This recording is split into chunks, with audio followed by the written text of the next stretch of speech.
Eu vou ficar fixo para não dar trabalho lá ao fundo. A mania de andar, às vezes, atrapalha. Boa tarde a todos.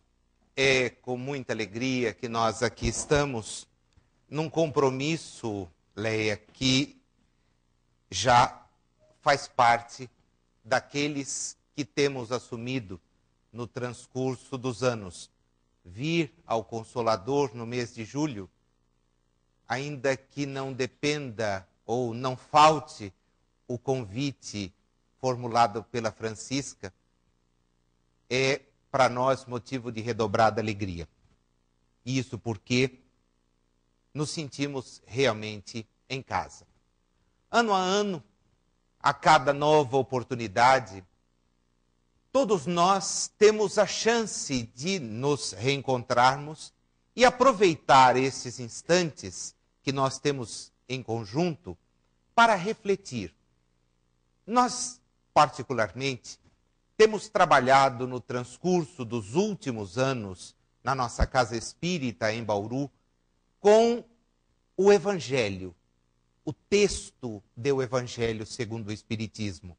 E isto porque, como nos lembra o próprio codificador, das obras elaboradas por ele no transcurso daqueles anos 1855 até o seu regresso à realidade espiritual, foram obras todas que o envolveram num sério comprometimento.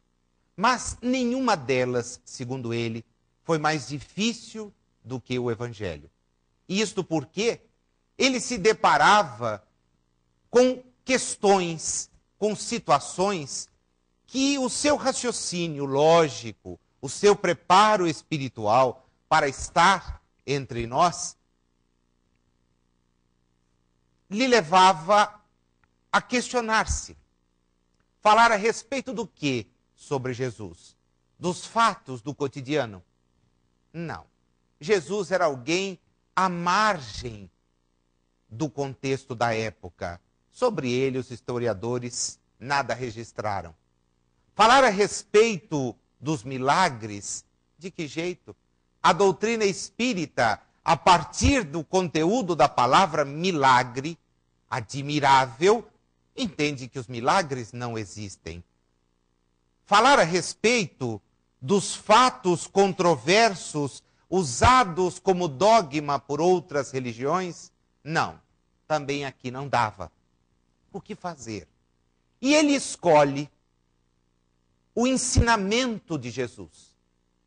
Escolhe aqueles trechos que os evangelistas registraram e que são textos, trechos, que nos falam sobre o ensino do dever ser. Jesus esteve conosco para nos mostrar um caminho diferente. Não para nos prometer nada, mas para nos convidar a que nos descobríssemos e caminhássemos por nós mesmos. Foi por isto que Allan Kardec, quando teve que dizer que a doutrina espírita tinha um cunho religioso, se afastou de qualquer semelhança, de qualquer ponto de coincidência com as religiões que os homens, nós mesmos, criamos. E veio nos dizer que a doutrina nasce da observação, é a ciência. Da reflexão sobre aquilo, é a filosofia. E das consequências que aquele conhecimento nos traz, que é a moral. Aquilo que efetivamente é espiritismo. Os que vêm buscar no espiritismo uma religião, me desculpem, bateram na porta errada. Os que vêm buscar no espiritismo algo que não lhes comprometa, bateram na porta errada. Podem perambular por outros lugares, porque aqui, nesse trabalho de resgate da mensagem de Jesus, nós somos chamados a refletir, a pensar. E é justamente sobre isso.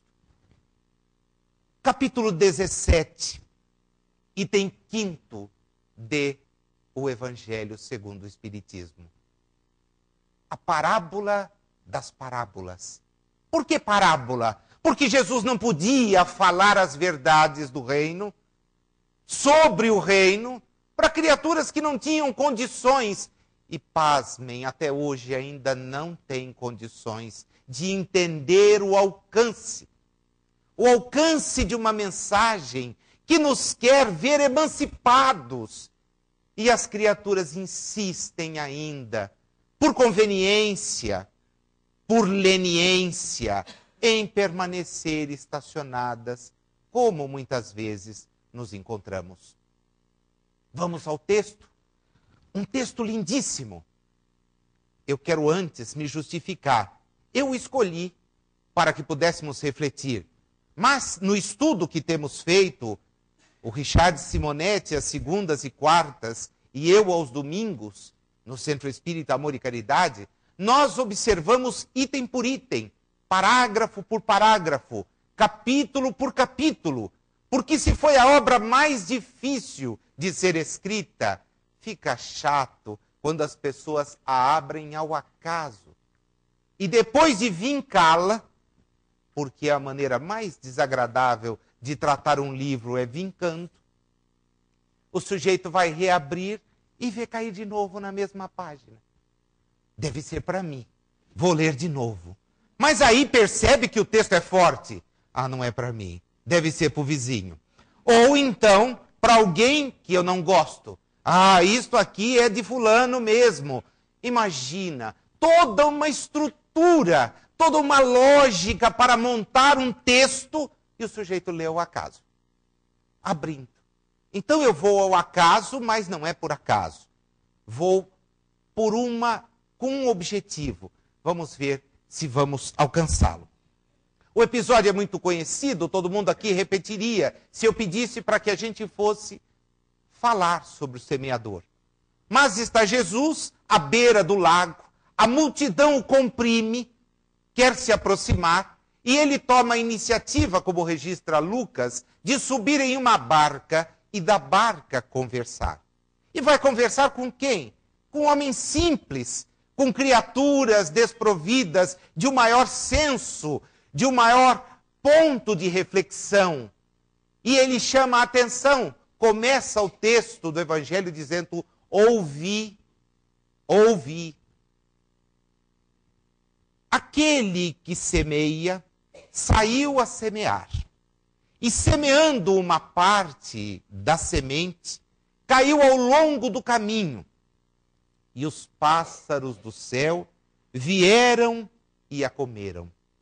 Outra parte caiu em lugares pedregosos, onde não havia muita terra.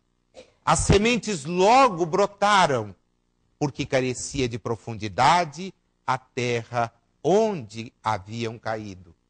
Mas levantando-se o sol, as queimou. E como não tinham raízes, secaram. Outra parte caiu entre espinheiros e estes, crescendo, as abafaram. Outra finalmente caiu em terra boa e produziu frutos, dando algumas sementes 100 por 1, outras 60 e outras 30. E termina dizendo, ouça quem tem ouvidos de ouvir.